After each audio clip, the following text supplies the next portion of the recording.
Hello, kamooltan akkam jirtu? Gara kontubitti bagana ganuuftanii guyyaarraa hazariin kaam account kan jedhu paartii gaafa waliin ilaala. Hazara GDP fi GNP malee akkaataa nuti ittiin micro economic data yookaan immoo national income accounting registered goonu galmeessinu mala kan biraati jechuudha. There are also other social accounts which have equal importance. Faayidaa wal qixa qabu micro economic analysis gochuudhaaf jechuudha. Isaan kun eenyu fa'i? National net national product NNP, national income NI, personal income PI, personal disposable income. Maal jedhanii akka isaan dhufan immoo tokko tokko ilaalla jechuudha. Now net national product or NNP fails maal jedhan isaani? Gross national product kufaatii qaba. He fails to take it to account. Maal of keessatti hin dabalatu? Capital consumption allowance yookaan depreciation isa jenne sana of keessatti hammachuu irratti rakkoo qaba, kufaatii qaba, ofitti dabalatu. Capital consumption allowance capital yeroo fayyadamnu ni meeshaa tokko yookaan maashinii tokko wear and tear cabuu akkasumas immoo miidhamuu isa mudata. Isa kana lakkaa'an jirru baasii irratti baafne gaafa GNP fayyadamnu. Kanaaf net national product immoo maa'inni capital consumption allowance kana isa irratti baafne galii keenya irraa hir'isuu qabna. Maaliif dhiifna jedhee lafa kaa'aa jechuudha. Now net national product maal jedhee jechuudha? GNP irraa capital consumption yookaan immoo depreciation isa jennu hir'isna jechuudha. Formulaan net national product maal ta'a jechuudha? GNP isa inni feelii ta'e jechuudha sana hir'isu. Capital consumption yookaan immoo depreciation asitti kana qabattu jechuudha formula. Kanaaf formulaawwan armaan olii calculate godhaa turreerraa maal hir'isinu jedha jechuudha. Depreciation kaasii calculation irraa nuun jedha. Kanaaf amma according to net national product dhuma kana kan jiru laala. Net national product calculate gochuudhaaf data kanaan dura nu kennamaa turreerraa homaa osoo tuune lakkoofsa jaha depreciation kan jiru kana irraa hir'isna. Minus keessa baasaa ida'ama keessan keessa. Maal argachuuf net national product argachuuf net national income 600 ida'oo irraa depreciation kana baasaa. 503 miliyoona 503 fi tuqaa torba jechuudha. 8 irraa yoo hir'ista net national product argattu jechuudha. In return, national income. National income is income need for economic resource or import suppliers from their contribution of land.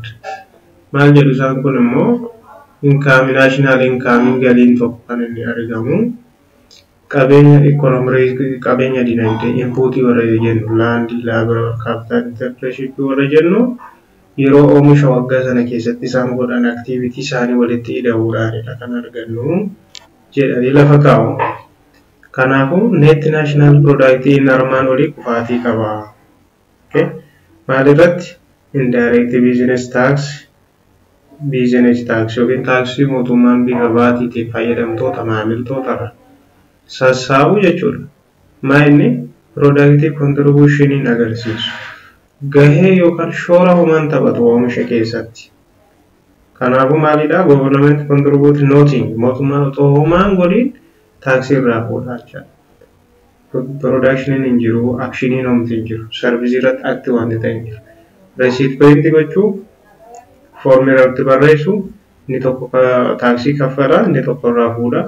Wanti hojjetame hojiin homti hin jiru jechuudha. Kanaafuu business tax VAT irraa hir'isuu qaba. Net national product ni jedhu isaanii morfanii. So net national income maal jedhe? Taaksii hir'isuu qaba. Depreciation bicha miti calculation irraa. Kanaafuu net national income maal jedhe dhufe?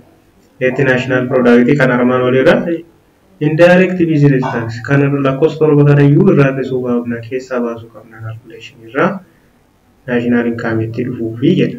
Kanaaf akka kanatti lakkoofsa torba irraa baafne jechuudha. Look, lakkoofsa torba indirect business tax ka jedhu. So subsidy toon taane indirect business subsidy isin irra ta'a. indirect business tax ni subsidy ni sinirrata. Ya. Maaliif subsidiin illee gargaarsadha. Wanti hojiin hojjetamne qarshiin boorsaa tokko kan darbudha. Subsidiinis indirect lakkoofsa 8 lakkoofsa 7 hir'achuu qaba jedhanii dhufu isaan kun immoo eenyu isaan isa dhumaa kana kun national income calculation. NI immoo maal jedha jechuudha? Depreciation osoo hin taane indirect business tax nu subsidiin hir'achuu qabu positive jedhanii dhufan. Kanaafuu netti national income calculate godhee gaafa nu jedhe data nu kenname keessaa maal argannaa indirect business tax fi subsidy keessaa arganna. Calculation armaan olitti hojjetaa turerraa jechaadha. Good. Inni kan biraan personal income kan jedhamu jira. Personal income galii dhuunfaa.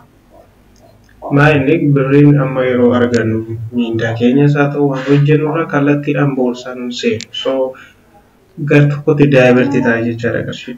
Refers to income earned by person or household.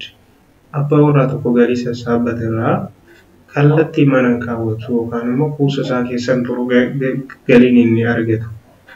Kaffaltiin kan biraa jira fakkeenyaaf galiin dhuunfaa tokko kamitti herreegama personal income yookaan PIN jechuudha. National income isa armaan olii sanarraati maal hir'isna? Social security contribution eegumsa hawaasaatiif kan jedhamu ni jira baasiisa. Inni irraa hir'achuu qaba.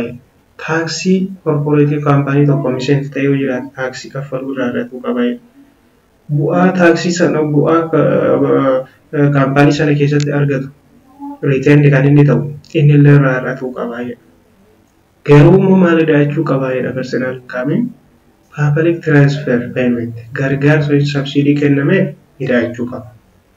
Net interest on government bond bondii mootummaa bitee dhalaasaa eeggataa waan dhalaa ji'aan sassaabbatu hidhachuu qaba personal income irratti.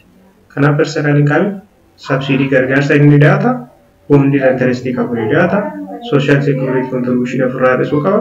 Corporate income tax ofirraa hir'isuu qaba. Return corporate profit ofirraa hir'isuu qaba jechuudha. Kanaaf personal income ta'u. Amma kana erga godhee personal income galii dhuunfaa boorsaa isaa seeneera. Lakkoofsi 4 immoo personal disposable income kan jedhu jira. Erga galii isaa sassaabbate kiisii godhate immoo waan sassaabbate kana hundayyuu maal godha? Taaksii ni kaffala. Personal tax kan jedhu jira. Kaffaltii taaksii dhuunfaa. Taaksii irraa kaffala. Erga taaksii irraa kaffalee ta'e immoo kan isaa hafe yookaan soorataaf. Personal consumption expenditure kan jedhu baasii dhuunfaaf. Nyaataaf haa ta'u uffataaf haa ta'u. Ijoollee isaatiif waa bitu haa ta'u daftaa bituudha. Expenditure consumption expenditure jennaan. Kan irraa hafte galii sanarraa immoo maal qusachuu danda'a. Kanaafuu qusannoo dhuunfaa yookaan S kan jennu saving or personal saving kan jennu jechuudha. Disposable income bakka lamatti ba'ee jechuudha. Kan baasii ta'e consumption kan hin qusatan saving. Fakkeenyaaf bara $100 1,000 qabu ta'e $1,000 hundi consumption godha nyaateen fixu. Amma ta'e kiisii keessa kaawwachuu danda'a baankii kaawwates hin kaawwata boorsa isaa kaawwatu mana isaa kaawwatu qubii isaa garuu whatever it is saving. Personal saving ta'a kana personal disposable income kan qusannaa fi baasii dhuunfaa irratti hafee personal disposable income jenna lakkoofsa 4. Burs kanaafuu other income accounting iddoo tokkotti gaafa ilaallu collection isaanii jira. Collection of all income accounting GDP irraa kaa'e. GDP irratti net factor income dabala GNP arganne. GNP kanarraa immoo depreciation gaafa argannu net national product arganna. Net national product irraa indirect business taxes kun minus jettee jirti. Yoo disii yoo jenne maal arganna? National kan arganna. National income kanarraa kan hundaa'uun social security contribution hir'isu, corporate income tax hir'isu, return corporate profit walitti hidhaanii sadan isaanii duuba mallattoo minus. Public transfer subsidy fi interest bond immoo walitti hidhaanii goone maal goona? Personal income arganna. Personal income yoo personal disposable income kan qusatameef kan fayyadamee ta'eef. This all coordination of all income accounting. Good. Now the last part of 6.3 nominal versus real GDP kan jedhu jira. GDP akkamitti calculate akka goonu ilaallee jirra. Kun immoo sadarkaa biyyi tokko irra jirtu yeroo baay'ee biyya tokko biyya biraan wal dorgomsiisuudhaaf kan gargaarudha. Out of the country comparisonidhaaf gargaarudha yeroo baay'ee. Nominal versus real kan jennu. Nominal kan jennuun value of goods and services and given here when value at price of that year. Oomisha waggaan oomishamu tokko gatii oomisha sana kan bara sana qofarra dhaabannee calculate gaafa goonu nominaalidha. Fakkeenyaaf GDP 2013 yoo ta'e gatii 2013 oomisha sana 2014 calculate goona ta'e gatii oomisha 2014 sana nominal GDP dha. Gatii itti gurgura price times quantity hamma meeqa gurgura kiiloo meeqa kan toonii meeqa walitti baay'isnee kan bara sana gatii bara sana oomisha bara sana waliin gaaf baay'ee nominal GDP. So value all final goods and services. Amma asatti wanta adda baafnumaa inni jechuudha. Pricing jijjiiramuu danda'a, quantity jijjiiramuu danda'a jechuudha. So price general price P price C dha, Q quantity jennirra. Kan gudii ta'uu danda'a, services ta'uu danda'a. Therefore any change jijjiiramsi nominal GDP irratti dhufu any change that can happen in countries GDP. Jijjiiramsi GDP counter irratti dhufu danda'a, beetti sana irratti dhufu danda'a. Sababa eenyuutiif? Due to what? Due to change in what? Price once, quantity or loss. Price yommuu yoo jijjiirame yoo dabale yoo irratti GDP ni jijjiirama. Quantity yoo dabale yoo irratti GDP ni jijjiirama. Lamaan isaanii wal faana jijjiiramanis GDP ni jijjiirama. Kanaafuu jijjiiramni nominal GDP. Any change in that country's GDP due to change in what? Price, quantity or both. Kanaafuu price double pricing double yoo ta'e yoo dachaadhaan dabale waggaa tokko keessatti jechuudha GDPnis kan dabala. Okay. Even though exactly the same goods and services are produced as the year before. Okay. Hammi oomisha waggaa darbeetiin wal qixa yoo ta'e fakkeenya oomisha 2013 kan oomisha 2014 wal qixa yoo ta'e gatiin waggaa 2014 dachaadha yoo dabale 2013 dachaa yoo dabale kan 2014 wal qixa ta'a jechuudha. 2014 wal qixa ta'e dachaan dabala jechuudha. Kanaaf hence GDP that is not adjusted. GDP in calculation nominally kuni garaagarummaan jiru inflationiidhaaf sirraa'u adjusting ta'a.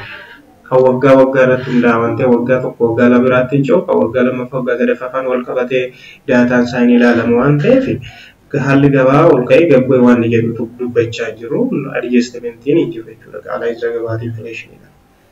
Garuu real GDP kan jennu immoo faallaa isaati. Real GDP immoo inni beeziirii kaawwata fakkeenyaaf bara gaarii ta'e tokko lafa kaawwata akka riiferaansiitti. Bara oomishti gaarii ta'e irra kaawwateetu gatii mi'ootaa herreega yeroo baay'ee we are using real GDP to compare one country with another. Biyyi tokko biyya biraatiin yeroo wal dorgomsiisnu yeroo baay'ee maal fayyadamna real GDP. Yeroo real GDP calculation beeziiriin Itoophiyaa yeroo baay'ee 2009 2010 akkasii daataan yeroo hedduu riisirchiin kan hojjetamu.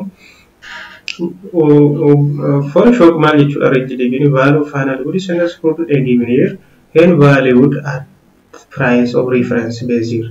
Amma the same price year to antane base year bara akka reference takka ka'umsaatti fudhannu jira jechuudha. Yeroo calculation goonu price times quantity yeroo jennu gatii bara mi'a sana kan oomisha baricha reference number bara irra dhaabanna jechuudha. Sanaaf by comparing value of production in 2 years at the same price. Kanaafuu oomisha mi'oota kan bara lama wal dorgomsiisuun maal fayyadama? Real GDP fayyadamna jechuudha. Maalni kuni the same price dha. By comparing value of production in 2 years at the same price.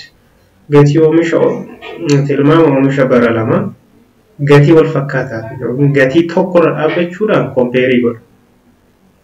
Maal ilaaluudhaaf? To reveal change in output. Oomisha qofa irratti jijjiiramsa ilaaluudhaaf gatii bara tokko irra dhaabatee oomisha bara lama compare godha. Kanaafuu real GDP kan immoo GDP biyya tokko jijjiiramsi kan inni fiduu danda'u gaafa quantity yookiin queuing of jijjiiramedha jechuudha. Kanaafuu difference nominal fi GDP maali? Nominal GDP keessatti not adjusted inflation price change ta'uu danda'a, quantity change ta'uu danda'a, lamaan change ta'uu danda'u. Real GDP keessatti garuu change kan ta'u change output yookaan immoo kiwii qofaadha jechuudha. Kamraan advantage real GDP inflation kan biyya bara lama waan ilaallu fi inflation adjust gochuu dandeenya. So it is very nice. Hence to be able to make real comparison of GDP over time must adjusted for inflation. Adjusted inflation idaf. Waan immoo gatii gabaa ilaaluudhaaf kan sirraa'edha real GDP ni garuu nominally not adjusted dha jechuudha. Fakkeenyaaf consider an economy. Amma dinagdee kana ilaalaa. Dinagdee producing goods kan mi'oota lama kan oomishtu XY kan jedhamu jechuudha. Barris oomisha 2017 product oomisha XY dha. Bara lamaaniinuu XY qabna. Quantity hammi oomishaa kanatti jira mee toonii haa ta'u. Gatii itti gurgurame doolaaraan akkatti ibsameera. Data armaan olii kanarra dhaabachuudhaan calculatorii nominal GDP kan baroota lamaaniyyuu calculate godhiin jedha. 2017 nominal GDP maal jenneeni the same price. Okay? Kan bara sana no based on price of that year. Gatii waggaa bara sanaatiin calculate. So nominal GDP 2017 kan X quantity X digdama baay'isuun gatii itti gurguramu 500 ida'u kan waa'ee oomisha kan biraas qabna waan ta'eef baruma sana keessa waa'eedha.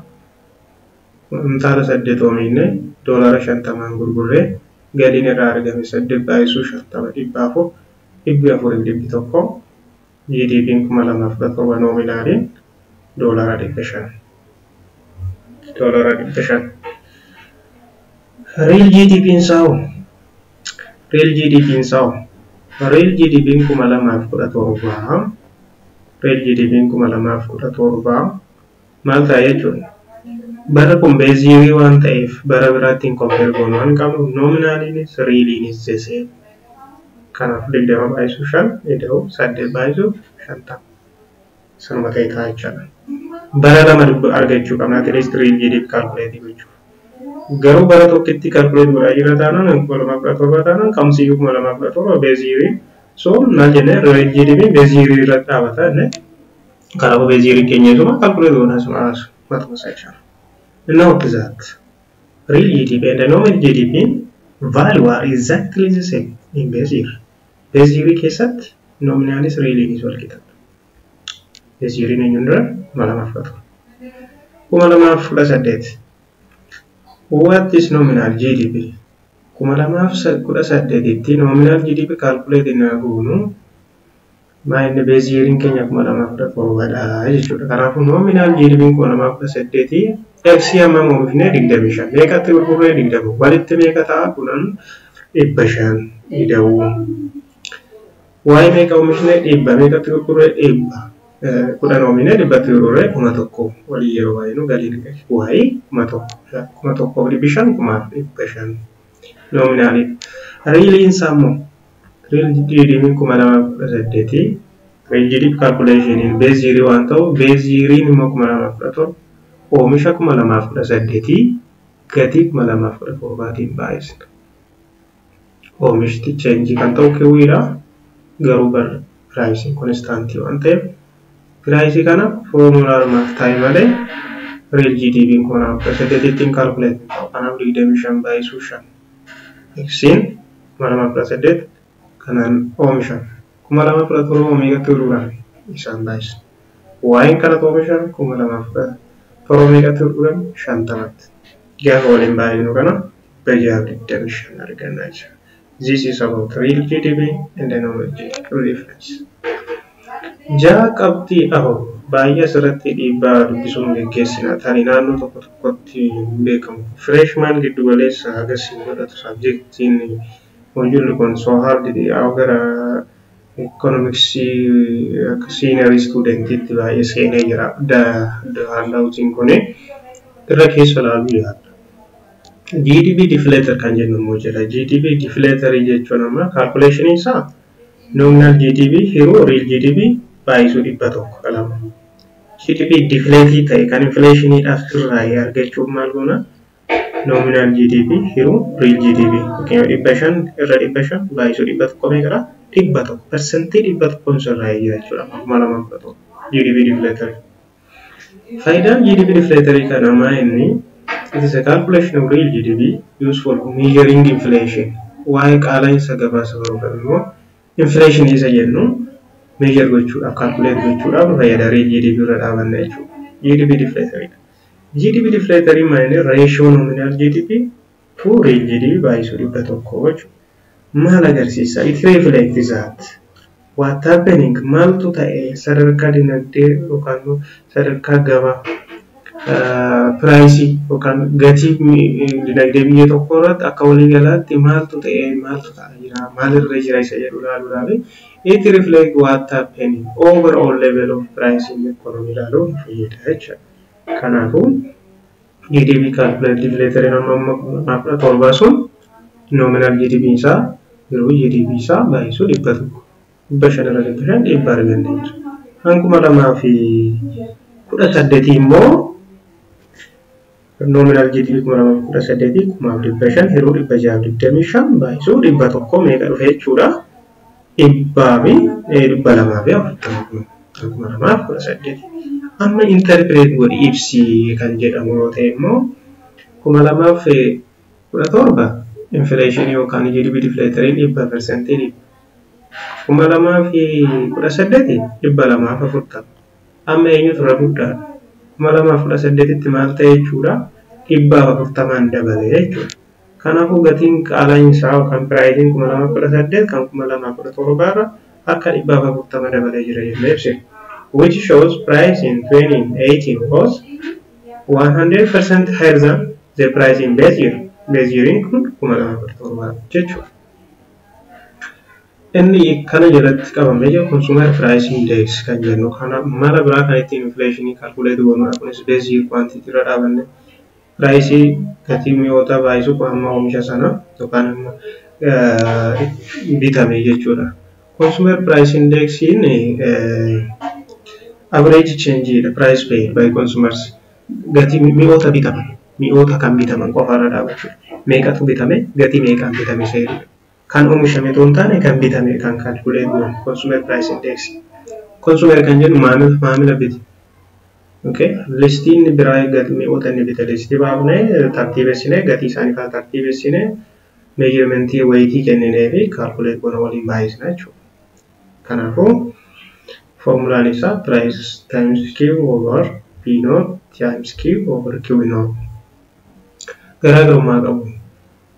CPI yookaan consumer price index fi GDP deflator garaagarummaa qaban. GDP deflator fi CPI jechuudha.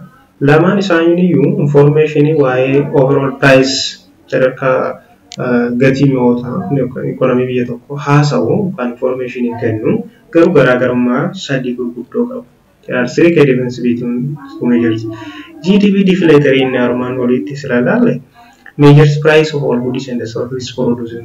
Tajaajiloota argaman yookaan oomishaman mi'oota oomishtummaa oomishaman sana gatii isaanii gatii oomishaa waliin tajaajila oomishaa calculate godhu GDP deflator. CPI yookaan consumer price index immoo price of all goods and services bought by consumer tajaajila maamilli bite tajaajila baankii fayyadamu tajaajila telee fayyadamu mi'oota bite oomisha qonnaa inni bite industry irraa kan inni bite price isaanii qofa irratti calculate godha. Mi'oota bitaman gatii isaanii bitaman hamma bitame qofa calculate godha CPI. Sun garuu amma oomishame jechuudha.